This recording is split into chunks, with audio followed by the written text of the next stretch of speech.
kaya kung ang garapata ng ating mga best friend o mga alagang aso gumapang at pumasok sa mga hindi naman dapat, katulad ng tenga? Aray ko, ma! Aray ko! Dre, masakit, Dre. Opo. Nakabibingi ang mga iyak ng 11 anyos na si Andre nung sumakit ang kanyang kanang tenga. Ano'y gumagapang? Umiiyak na po ako nun. Mahapdi po siya. May gumagapang po.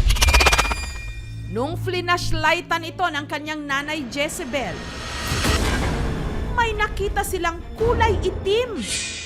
Sinlaki ng buto ng kalamansi, may mga galamay at nangitlog pa. Ang tenga ng bata may garapata. Aray ko, ma!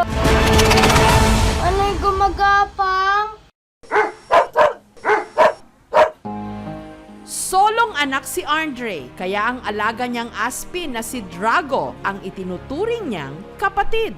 Baby pa lang po siya, ako na po nag-aalaga po sa kanya. Love na love ko po siya. Spoiled nga raw si Drago kay Andre. Sabay silang maligo,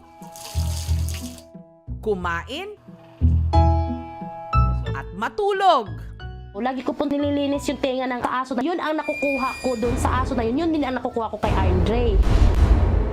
Hanggang nito lang nakaraang linggo, matutulog na sana si Andre kasama si Drago.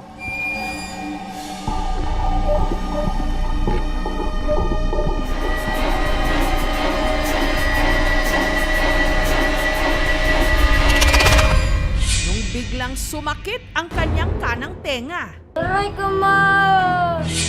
Dre, masakit, Dre. Opo. At nung flashlightan nga ito ng kanyang nanay Jezebel, dito na nila nakita ang nagsusumiksik ditong mga garapata. Nangingitim na po yung gilid dahil po siya sa itlog.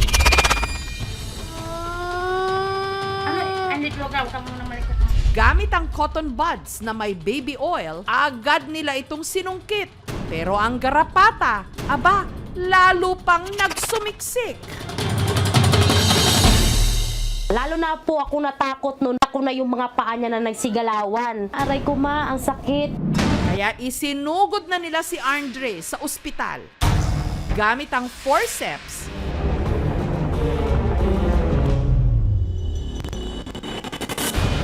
sinungkit ang garapata sa loob ng tenga ni Andre.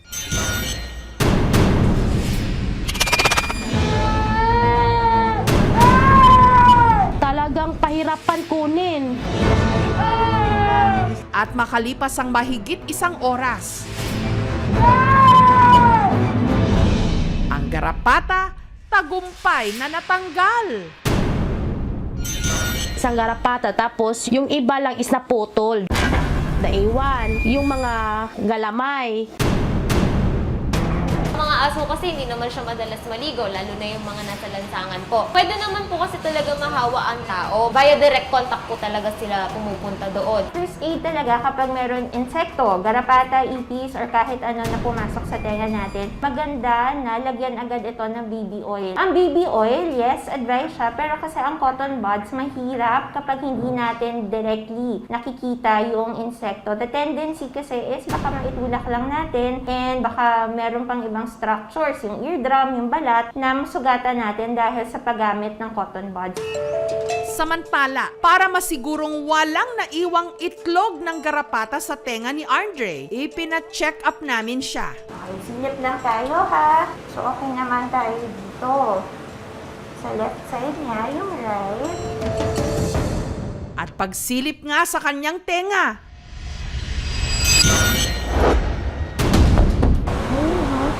laking gulat nila. May naiwan pala ritong isa pang malaking garapata. Medyo namamaga pa po yung ear canal. Natira pa po na insekto na malapit. Ito po kasi yung eardrum natin. Okay. Tiis lang ng konti. Mawala pa rin yan. Maingat itong sinungkit. Sige, dito si Papa. Sige, huwag kang gagalaw. Opo, huwag kang gagalaw. Huwag kang gagalaw. Dandan. Oh, dandan. Sige. Oo, sorry.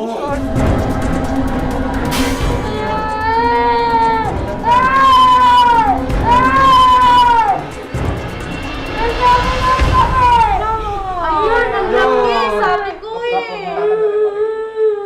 Patay na nung inilabas.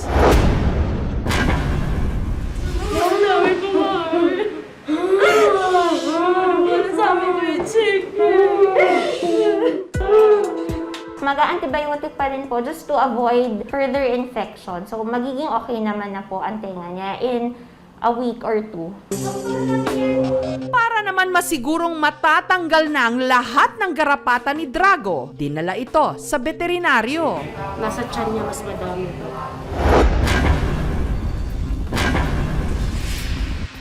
Aalisin po natin yung garapata sa pamamagitan po ng spray po. Mga medicated spray po ito, pampatay po ng garapata. Using tweezers po, no, tinatanggal kung paisa-isa lang naman po. Aalisin po yung garapata para hindi po masyadong magkaroon ng damage din po dun sa pinagkabitan niyang balat. Sinasabuyan po ng alcohol. Kapag gaas naman po kasi, dun sa mismong tao po, medyo risky.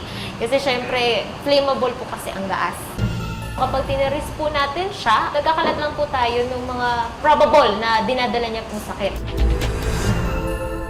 Naglalagay na ngayon ng bulak sa tenga si Andre.